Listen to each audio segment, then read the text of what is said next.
Cari maklumat dan berita politik yang bebas, kupasan yang tepat, panas. Dapatkannya secara eksklusif hanya di Jom Channel. Komitmen kami, pentasan berita Isnin hingga Jumaat. Berbicara dan isu semasa, kami garapkan secara langsung. Panel-panel berkaliber dan profesional. Interaktif, pandangan anda kami raikan. Jangan lupa bersama kami di setiap hujung minggu dalam edisi khas mingguan. Jom Channel, moving forward, sharing a new experience.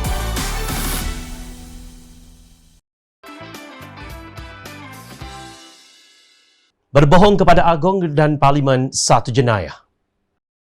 Bekas Menteri Undang-Undang Kerajaan Pakatan Harapan Muhammad Hanifah Maidin menempelak Perdana Menteri Tebuk Atap Tan Sri Mahyadin Mat Yassin berhubung bilangan sokongan ahli parlimen kepada beliau. Beliau mempersoalkan bagaimana Mahyadin boleh mengaku beliau masih memiliki sokongan sedangkan ahli parlimen UMNO yang sama-sama bersekongkol dengan kudeta juga menolak beliau seperti yang disebut oleh Presiden UMNO Datuk Seri Ahmad Zaid Hamidi.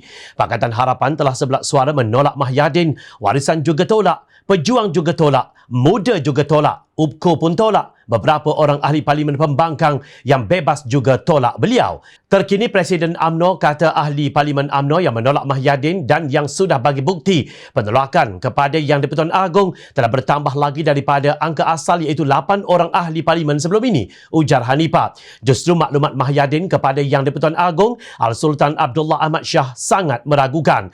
Lagu mana Mahyadin ini boleh habaq kat Yang di-Pertuan Agong yang dia ada cukup majoriti dan tak timbul yang dia nak letak jawatan. Soalnya, Hanifah merumuskan dua kemungkinan iaitu sama ada, satu, dia mungkin menipu sekali lagi Yang di-Pertuan Agong yang mana ia juga bermakna ia juga menipu parlimen kerana Yang di-Pertuan Agong adalah sebahagian daripada parlimen. Atau kedua, dia juga mungkin telah masukkan sekali dalam senarai dia itu orang yang sokong dia itu bukan dari kalangan ahli Dewan Rakyat.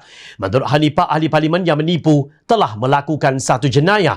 Jika terbukti dia menipu, ia bermakna dia juga boleh dianggap telah melanggar sumpah dia sebagai Perdana Menteri dan sumpah dia sebagai ahli parlimen untuk mempertahankan ketinggian perlembagaan persekutuan. Jika terbukti para anggota kabinet dia juga didapati bersubahat, maka mereka dan dia sekali adalah dikira telah melakukan jenayah yang serius, tegasnya.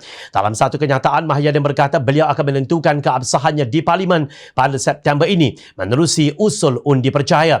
Melalui cara ini, kedudukan saya sebagai Perdana Menteri dan Perikatan Nasional sebagai kerajaan yang memerintah akan dapat ditentukan mengikut lunas undang-undang dan perlembagaan. Katanya dalam perutusan, Mahyadin mendakwa beliau masih mempunyai sokongan majoriti.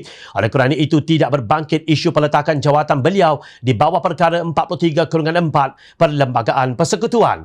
Katanya surat akuan daripada ahli Dewan Rakyat telah dimaklumkan kepada Yang di-Pertuan Agong. Sekejap, jika kita membuat kiraan mudah berdasarkan maklumat yang dilihat Jom Channel, bilangan ahli parlimen yang tidak menyokong Mahyadin, kita dapat data seperti berikut. Keadilan 36, DAP 42, Amanah 11, Warisan 8, PSB 2, UPKO 1, Pejuang 4, Muda 1 dan UMNO pula 11. Jumlahnya 117.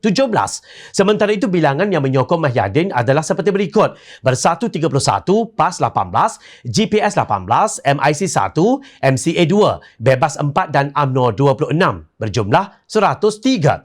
Justru dari mana Mahyadin mendapat bilangan majoriti? Ahli Majlis Tertinggi UMNO MT Tan Sri Shahriar Abdul Samad turut memaknai data yang menunjukkan jumlah sokongan ahli parlimen kepada Mahyadin. Beliau turut mempertikaikan kesahihan kenyataan Mahyadin yang kononnya masih mempunyai sokongan majoriti ahli parlimen. Ini senang nak kira. Perikatan Nasional tinggal 103 je. Ini pun dengan 12 MP UMNO yang dah tarik selepas mesyuarat MT, ujar Shahriar.